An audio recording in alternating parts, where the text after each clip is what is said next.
dear beloved, Boss Mike, Cervera. Oo. Ha? Sabi rito mga kababayan, ni William Ernest, ha? Ni Invictus, under the bludgeoning of chance, my head is bloody but unbowed. Ginaya ng putang inang Sara Duterte na walang originality.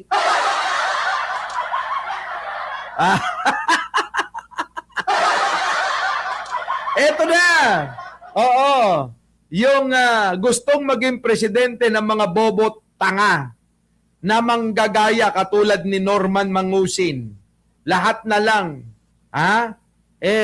Wala hong originality eh. In this bloodbath, ni Sara Duterteng baliw. In this bludgeoning, I will be blooded but unbowed. Grabe no mga kababayan, ano? Kita nyo? Kinopya mo lang palang hayop ka.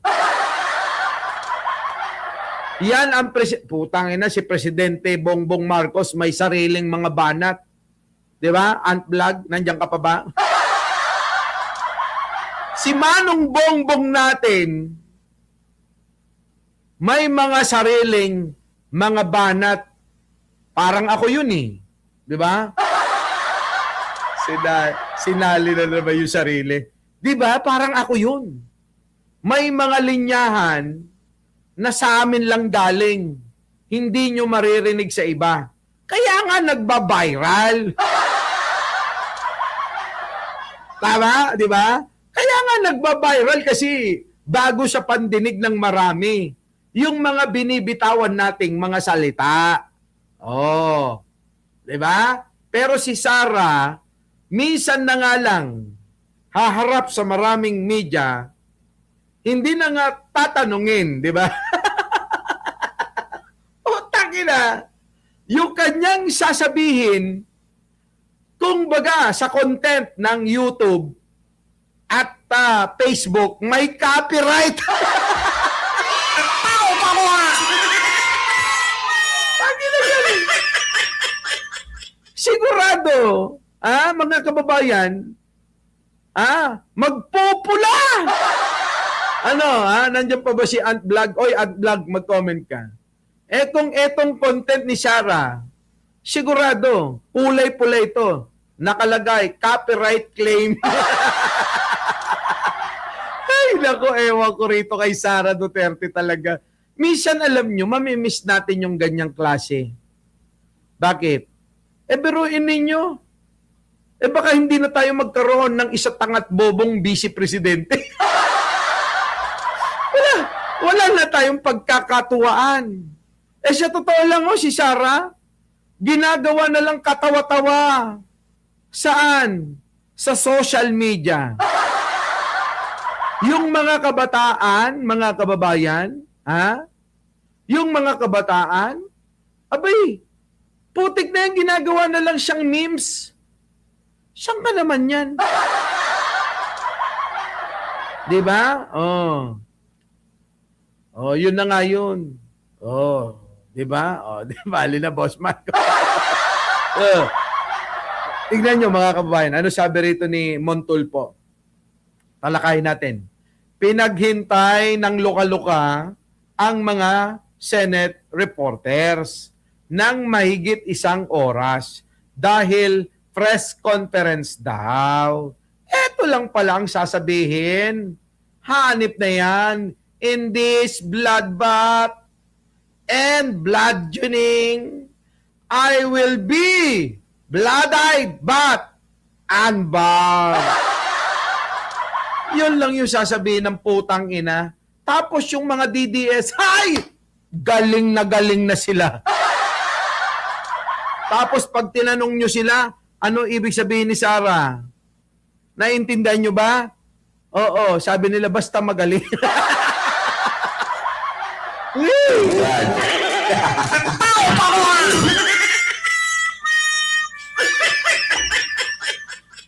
Di ba, mga kababayan ko? Oh, ano pa? Oh, yan. Oh, dito, tignan nyo. Oh, sabi ni Achel Jokno, mga kababayan, ha? Oh, napansin din eh. Oh, bakit laging bloody ang script? Oh, kita nyo, ha? Mga kababayan, ha? Oh, ang tanong ho ni Chel Jokno, oh, bakit laging bloody ang script? Impeachment trial ito. Hindi action movie. Ang tanong ng taong bayan, sasagutin ba ang ebidensya o puro drama na lang? O kita nyo mga kababayan ko. Tama naman si Chel Jokno dyan. Di ba? Puro drama na lang mo eh. Puro ganon. Puro kabobohan, katangahan. Tapos hangang-hanga yung mga mangmang. Oh. Oh, ano pa? Oh, tingnan niyo mga kababayan yung itsura. Itsura pa lang mga kababayan eh. Eto, nagmamana yung mga tagahanga. Oh, tingnan niyo. Ano sabi ni nanay na DDS? Oh, nanay. Ano sabi mo? Sa mga kapwa ko na nagmamahal kay Tatay Digong, huwag na tayong kumain ng Jollibee. Tangina talaga mga kababayan, hindi ko alam kung saan humuhugot ng pangangatwiran ito hong mga DDS na to. Oo. Buong Pilipinas malugi sana. Tangina mga kababayan, bakit ganito? Bakit? Ang tao pa mo! Mahirap madidikit kay Manong Bongbong mga kababayan. Kasi pag nadikit ka kay Manong Bongbong, kahit wala kang kasalanan, abay, isusumpa ka ng mga mangmang. Mga mangmang ito eh, mga kababayan, oh, tingnan nyo. Sa mga kapwa ko na nagmamahal, kay Tatay Digong, huwag na tayong kumain. Putang ina, kala mo naman talaga kaya nilang kumain sa Jollibee. Nako. Oo. Kay Mang Romy na lang kayo. Buong Pilipinas, malugi sana kayo. Grabe talaga yung mga hinayupak na ito, no? Oo. Tingnan niyo mga kababayan. Kung ano man ang kanyang kalagayan sa kanyang buhok, ay hindi ko ho namin wawalang hiyain. Kaya pala nakapagpamagshot si Marcoleta ng may buhok. Ay, may piluka. Alam nyo na, bigay na natin kay Marcoleta yun. Oo, grabe naman kasi kayo eh. Si Marcoleta nga nagkakasakit na ng husto. Mga kababayan, alam nyo ba yon? Sobra na ho ang nangyayari kay Marcoleta ngayon. Sinusugod-sugod na ho sa ospital. Di ba? Ngayon, ito mga kababayan ko. Eto, yung mga tao, Sara Duterte, pakinggan mo ito. Well, akala ko ba matapang ka? Akala ko ba handang-handa mong harapin ang mga kaso laban sa'yo? Ay wala, Marina Magpali nag-abala ka pa. Oo. Nasa United Kingdom ka ba? Uy, Marina Magpali, nasa UK ka? Papunta ako dyan sa UK. Oo. Pupunta ako ng UK, diyan kami magse-celebrate ng 4th year anniversary namin ni Jen Angeles. Sa UK, doon sa London Bridge is falling down. Falling down. Yes, nandito ako. Kita-kita tayo soon, ibilin mo lang kung anong gusto mong daling kong pasalubong sa'yo. Huwag mo kaming malibre-libre. Mumurahin kita. Gusto ko ako yung manlilibre Marina Magpali gusto ko ako yung manlilibre sa'yo. Starbucks. Kailan Boss Mike? Mayo. Next year pa naman, Mayo. Mahal eh. Kano gastos isang tao? 400,000 eh. Sabihin mo na pocket money. Di 1 million kaming dalawa. Di ba no? Bulad daw, bulad. Ay, sana doon ako sa England. Hindi! Magkikita tayo, Leonora Brown, saan ka ba? Oh, alam nyo kung pwede ko lang kayong talagang sabay-sabay na mabitbit sa lahat ng mapupuntan, bakit hindi, di ba, mga kababayan? Para kahit man lang sa kabilang buhay, maalala nyo ko at gabayan nyo ko kung kayo mauuna.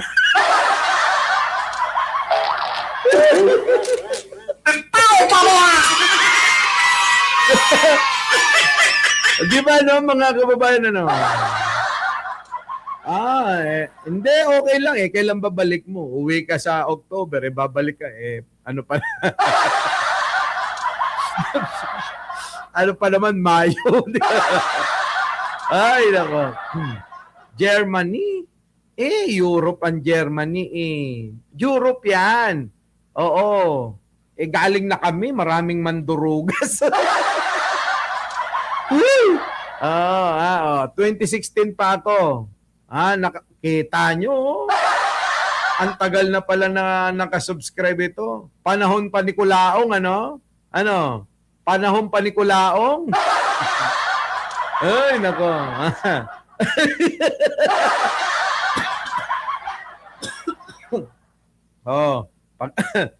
Joke ko lang yung pag nauna kayo. Hindi ho. Joke ko lang yun. Kung sino na lang mauna sa atin, gagabayan natin ang isa't isa. Mga kababayan, gabayan natin ang isa't isa. Kung sino man mauna. Ako, ulitin ko mga kababayan Ricardo Diquito, magkikita daw sa London. Magkita tayo sa London Alam niyo mga kababayan ko, ako, sabi ko sa inyo, lahat ng gusto ko sa buhay ko nagawa ko na. Lahat. Kaya anytime, okay lang ako. Kung ako, kukunin na ng ama, wala na akong magagawa.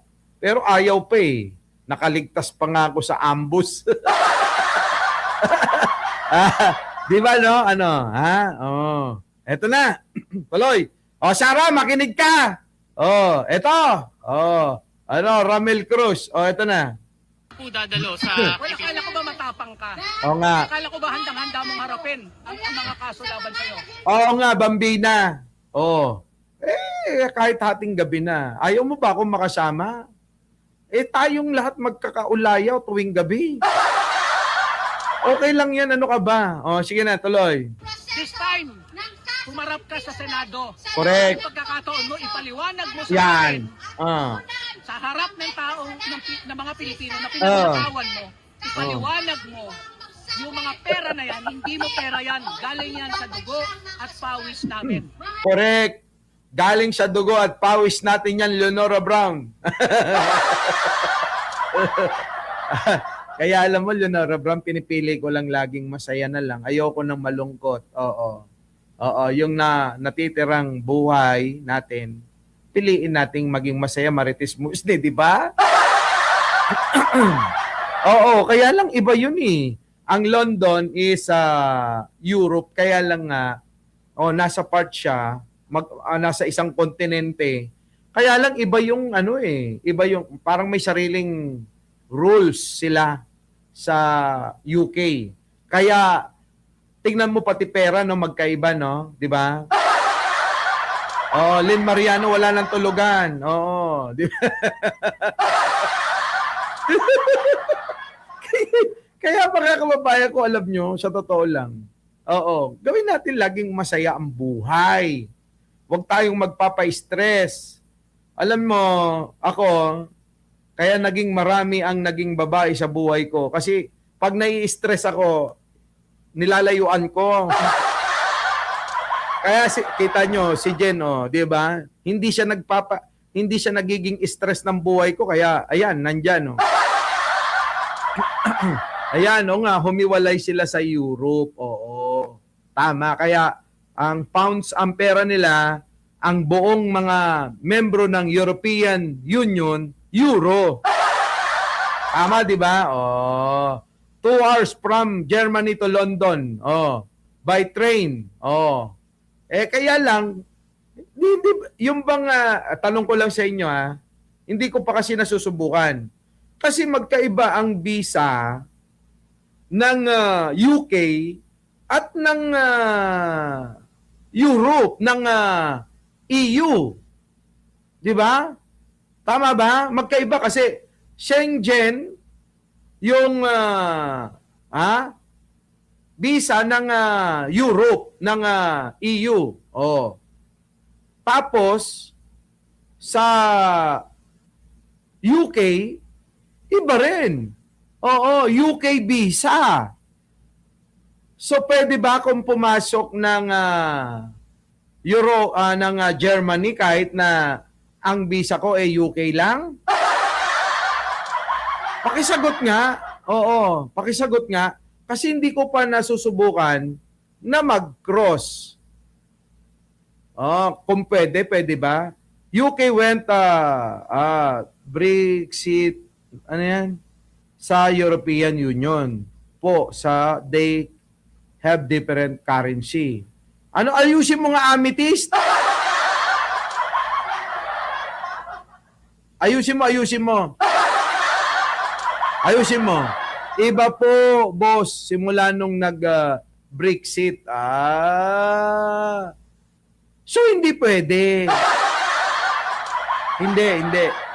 Pakisagot, hindi pwede. Press 1, hindi pwede. Press 2 kapag ka pwede. Para mag-extend kami, hindi na kami kukuha ng Schengen visa. Tuloy-tuloy na kami. Oh. Pwede? Hindi pwede. Schengen visa ko, tama, no? So, kailangan, pag pumunta ka ng UK, kung gusto mong mag-cross, kumuha ka rin dito ng Schengen visa, no? Kasi yung Schengen visa, lahat na yun eh. Pumunta ka ng Italy, pumunta ka ng France, pumunta ka ng Germany, pumunta ka ng Belgium, yung visa mo na yung pwede mong gamitin, Schengen. Pero hindi mo pwedeng gamitin yon pag pumunta ka ng UK. Dati nga, alam ko, dati. Kaya lang nga humiwalay nga ni.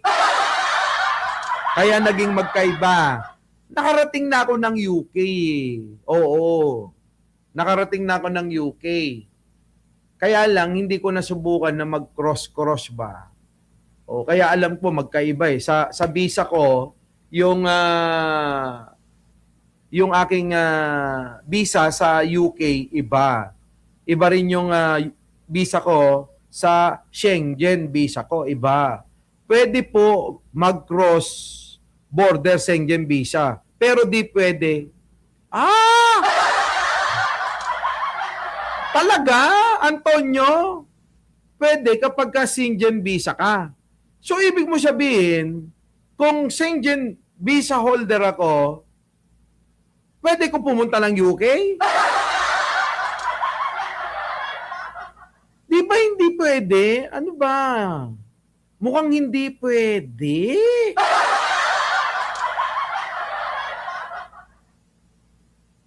Europe tourist visa, pwede. Talaga? Sige, bahala. So, okay pala na ang gamitin ko na lang ay yung Schengen ko. Pwede. Ano ba? Electronic visa for UK, pwede yon. Kunyari, may Schengen visa ako. Parang ganito, kasi yung US visa ko, US visa holder ako eh. Pwede ako mag-electronic visa sa Australia at saka Canada. Electronic visa lang. Pwede. So ngayon, kung Schengen visa ako, pwede ako mag-electronic visa papuntang London, tama ba? Press 1. Mahal dyan. Gambinang mahal. Mahal kaya sa London kaysa sa Europe. Ayan! Shara, hinahanap ka na! Diba, Shara? Ewan ko si Sara Duterte, mga kababayan ko. Pwede ba, Sara, ikaw tumigil-tigil na? Madam. Ayan, hindi lang hinahanap ka ng taong bayan sa pangako mo na makikipag-bloodbath ka, Sara. Hinahanap ka ng taong bayan para ikaw mismo ang sumagot sa pinaparatang sa iyo, sa mga inaakusa sa iyo. Pero ang nangyayari, wala. Bakit? Diba? UK is part of Europe, Boss Mike. Oo nga ni. Pero nga, magkaiba nga ang government nila. Magkakaiba sila ng pamamaraan. Pera nila magkaiba. Diba? Oo. Visa magkaiba. Oo. So, meron talagang pagkakaiba. Oo. Di ko alam, Boss Mike. Oo, UAE lang. Okay lang yan. Ito na. Mga kababayan ko ha. Pero kasi, Schengen visa ka, pwede kang pumunta ng Iceland, di ba? Lahat yan pwede mong puntahan. Oo. Kaya mas mas malakas yung visa ng Schengen kaysa dun sa UK.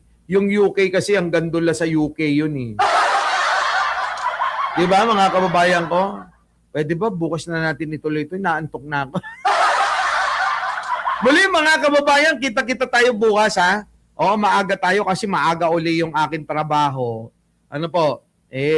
Aagahan ko bukas. Babawi tayo. Ha? O mga alas 8:30 magla-live na tayo. So, magtulugan na tayo mga kababayan ko. Marami pa tayong tatalakayin katulad ho na itong banatan. Ano? Yan o. Yan o. Oo, yan. Yan yung objection. Talo ang depensa. Yan, ano? Eto pa, yan, Na minomonitor Yan. ang kalagayan ni Senador Rodante Marcoleta sa PNP General Hospital matapos dumaing ng pananakit ng dibdib at Yan, mga kababayan. Marami pa eh. Ang dami. Tapos, alam nyo, eto pa, yan, Ang mga ibabato nating katanungan sa kanya. Dahil lumabas na po ang desisyon ng korte, talo po si Anjo Eliana. Ayan, natalo si Anjo Eliana, mga kababayan. Naku, nakakatuwa ito. Ito si Anjo Eliana, ito ho yung bumanat kay Pangulong Bongbong, idinamay si Tito Soto, no? Ayun, mga kababayan, lumabas na rin ang desisyon. Talo at pinagmumulta ng milyon-milyon. Parang merong katulad dito eh. Tatalakayin natin bukas, mga kababayan. So muli, mga kababayan, ako po ang inyong lingkod, wala nang iba. Ginabi na tayo, inumaga na tayo, pero lagi akong masaya. Makasama kayo, makahuntahan kayo, abay sulit na. Kahit na wala ng bengbang mamaya. Wow! Ay, nako! Diba, no, mga kababayan? Mas pipiliin ko na makasama kayo kaysa makipagbengbangan ako.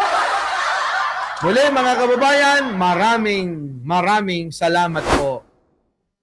Our beloved Boss Mike!